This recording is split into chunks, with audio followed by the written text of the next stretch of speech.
Imagine कीजिए कि आप एक बहुत ही नैरो रास्ते में उल्टे लटके हुए हो, जहां सीधा खड़ा होना तो दूर, सांस लेना भी मुश्किल है। चारों तरफ सिर्फ अंधेरा और आपके साथ आया आपका दोस्त आपको बचाने के चक्कर में धीरे धीरे अपना एनर्जी वेस्ट कर कॉन्शियस खो देता है। सिचुएशन इस कदर सीरियस हो जाता है कि उसका वहां से बाहर निकलना नामुमकिन हो जाता है। So hello guys, this is Nitish and you watching most horrible story of boys scout cape tragedy. 27th of December 2003 8 दोस्तों का एक ग्रुप फ्लोरिडा के फेमस बॉयज स्काउट केप को एक्सप्लोर करने के लिए जाते हैं। इनके साथ इनके गाइडेंस के लिए 2 काउंसलर भी साथ होते हैं। इस ग्रुप में सभी बच्चे थे, किसी का भी उम्र 20 साल से ज्यादा नहीं था। इन्हीं बच्चों में एक 15 साल का माइकल सरू और 16 साल का जेओरक हेंडरसन भी शामिल था। दोनों एडवेंचर्स के दीवाने थे। उन्होंने इस केप के बारे में बहुत सी मिस्टीरियस कहानियां सुन रखी थी कि यह जगह जितनी खूबसूरत है उतनी ही डरावनी भी, और इसी एक्साइटमेंट ने उन्हें इस केव को एक्सप्लोर करने के लिए मजबूर किया। सो सभी केव में एंटर करते हैं और आगे बढ़ने लगते हैं। कुछ दूर चलने के बाद रास्ता नैरो हो जाता है, इतना नैरो कि बच्चे उसमें आसानी से आ जा सकते थे, लेकिन काउंसलर के लिए ऐसा कर पाना पॉसिबल न था, क्योंकि काउंसलर बच्चों से बहुत हेवी थे। वे उस रूट में नहीं घुस सकते थे। इस वजह से काउंसलर्स बाहर ही रुकने का फैसला करते हैं। बॉयज स्काउट केव अपने खतरनाक नैरो रूट्स और अनसॉल्व्ड मिस्ट्रीज के लिए जानी जाती थी, लेकिन अब तक इसे एक सेफ केव भी माना जाता था, क्योंकि यहाँ कई ग्रुप्स पहले भी एंटर कर चुके थे और सेफली बाहर भी निकले। लेकिन आज जो इन बच्चों के साथ होने वाला था, वो अगर पहले किसी के साथ हो चुका होता तो आज ये 8 दोस्त यहाँ घुसने की शायद हिम्मत ही नहीं करते।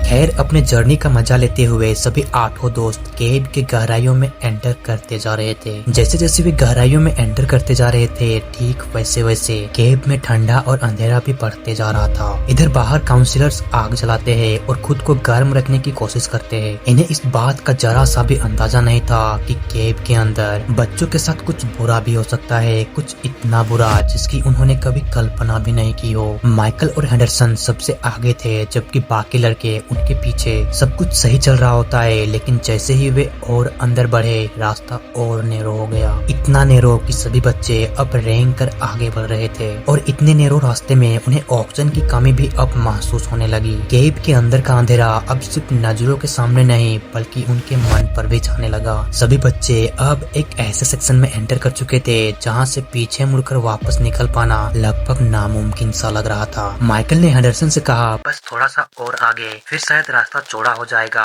जहाँ से मुड़कर वापस बाहर निकल जाएंगे। लेकिन उन्हें क्या पता था कि आगे का रास्ता और भी खतरनाक और क्लॉस्ट्रोफोबिक होने वाला है, जहाँ ऑक्सीजन का सप्लाई इस कदर गिर जाता है कि आप अगर 1 घंटे के अंदर वहाँ से बाहर नहीं निकलते हो तो धीरे धीरे ऑक्सीजन की कमी से अपना कॉन्शियस खो दोगे। और यही वो पल था जब यह एडवेंचरस जर्नी एक डरावने सपने में बदल गया। रेंगते रेंगते सभी बच्चे केव के सबसे खतरनाक सेक्शन हेयर पिन कर्व के पास पहुँचते हैं। यह केव का सबसे नैरो और सबसे खतरनाक सेक्शन था।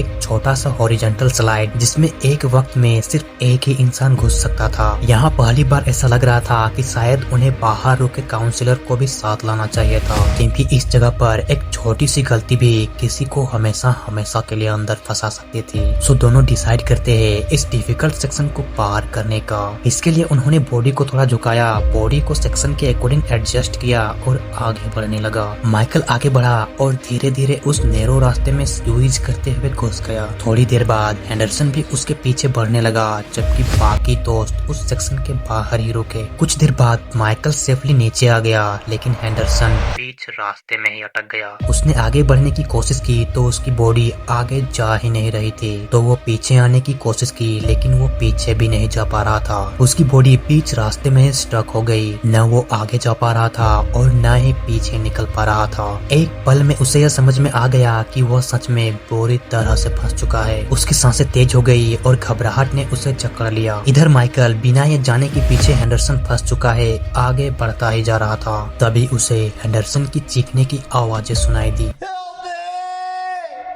वह तुरंत रेंगते हुए पीछे की ओर जाने लगता है। पत्थरों की दीवारें उसके हाथ और शरीर को छेल रही थी, लेकिन वो रुका नहीं। वह हेंडरसन के पास पहुंचा, जहां हेंडरसन दर्द से चिल्ला रहा था। माइकल ने उसे शांत कराने की कोशिश की। रिलैक्स करो, मैं तुम्हें निकाल लूंगा। लेकिन माइकल खुद भी डरा हुआ था। उसने हेंडरसन को पकड़ा और नीचे की ओर खींचने लगा, लेकिन जगह इतनी नैरो थी कि हर एक हरकत बहुत चैलेंजिंग लग रहा था। माइकल ने हेंडरसन को छुड़ाने की बहुत कोशिशें किया, लेकिन वो जितना कोशिशें करता, हेंडरसन और उतना ही फंसता चला जाता। धीरे धीरे हेंडरसन इस कदर उस पोजीशन में स्टक हो गया कि अब वो हिल भी नहीं सकता था। केव की दीवारें उसके पसलियों और कमर पर दबाव डाल रहे थे, जिसकी वजह से हेंडरसन के लिए सांस लेना तक अब मुश्किल बनता जा रहा था। माइकल लगातार कोशिशें करता रहा, लेकिन उसने सिर्फ अपनी एनर्जी ही वेस्ट किया, क्योंकि उसके चेहरे पर थकान और डर साफ दिख रहा था। 1 घंटा गुजर चुका था। इधर माइकल हेंडरसन को निकालने की कोशिश में अपना सारा एनर्जी वेस्ट कर दिया, और जैसा कि मैंने पहले कहा, इतने नैरो जगह में सही से ऑक्सीजन ना मिल पाने की वजह से माइकल अपना कॉन्शियस खो रहा था, क्योंकि थकान, ठंड और ऑक्सीजन की कमी ने उसे बहुत कमजोर बना दिया, जिसकी वजह से हेंडरसन को बचाने की एकमात्र उम्मीद अब बेहोश हो गया। ये देखकर हेंडरसन और ज्यादा घबरा गया और जोर जोर से हेल्प हेल्प चिल्लाने लगा। बाहर रुके बाकी दोस्तों को अब तक जरा सा भी इस बात का भनक तक नहीं लग पाया था कि अंदर हेंडरसन और माइकल के साथ क्या बीत रहा है। तभी उन्हें हेंडरसन की डरा देने वाली चीखने की आवाजें सुनाई दी।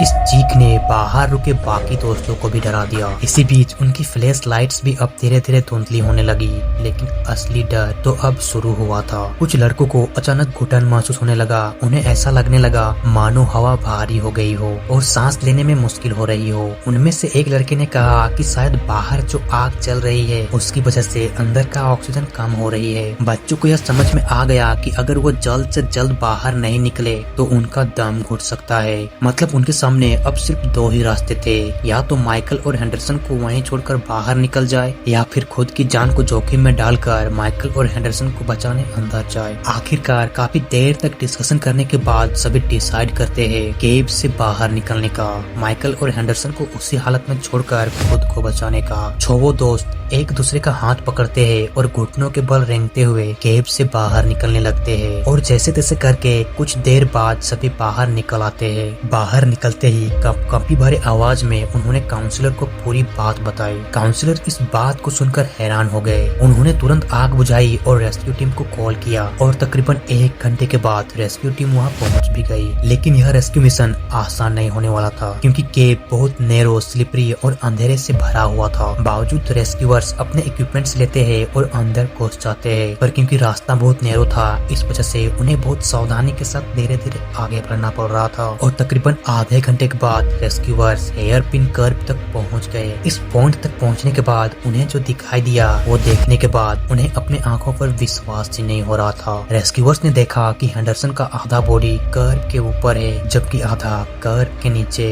वो डर से कांप रहा है, उसका पूरा बॉडी एग्जॉस्ट हो चुका है, उसकी सांसें बहुत धीमी हो गई है। तो बिना देरी किए रेस्क्यूअर्स अपना काम शुरू कर दिए। सबसे पहले उन्होंने दीवारों के पत्थर को तोड़ना स्टार्ट किया ताकि प्रॉपर जगह मिल सके हेंडरसन को ऊपर खींचने के लिए। लेकिन इतनी नैरो जगह में रेस्क्यूअर्स को काम करने में बहुत दिक्कतें आ रही थी, और सबसे खराब बात तो ये थी कि एक बार में सिर्फ एक ही रेस्क्यूअर्स पत्थर को तोड़ने के लिए अंदर जा सकता था। मतलब इस काम में तो वक्त लगने वाला था। आखिरकार 1 घंटे की कड़ी मेहनत के बाद रेस्क्यूअर्स ने जगह को इतना चौड़ा कर लिया कि हेंडरसन को अब बाहर निकाला जा सकता था। और जैसे ही हेंडरसन को बाहर निकाला गया तो वो रेस्क्यूअर्स को गले लगाकर रोने लगा, क्योंकि जो पल उसने वहाँ गुजारा था वो पल किसी नर्क में गुजारे पल से कम नहीं था। वो आखिरकार जिंदा था, और बहुत बहुत शुक्रिया अदा करता है उन रेस्क्यूअर्स का जिन्होंने उसे जिंदा बाहर निकाला। पर अभी काम पूरा नहीं हुआ था। अभी माइकल अंदर फंसा हुआ था। सो अब बारी थी माइकल को बाहर निकालने का, लेकिन माइकल के पास पहुँचना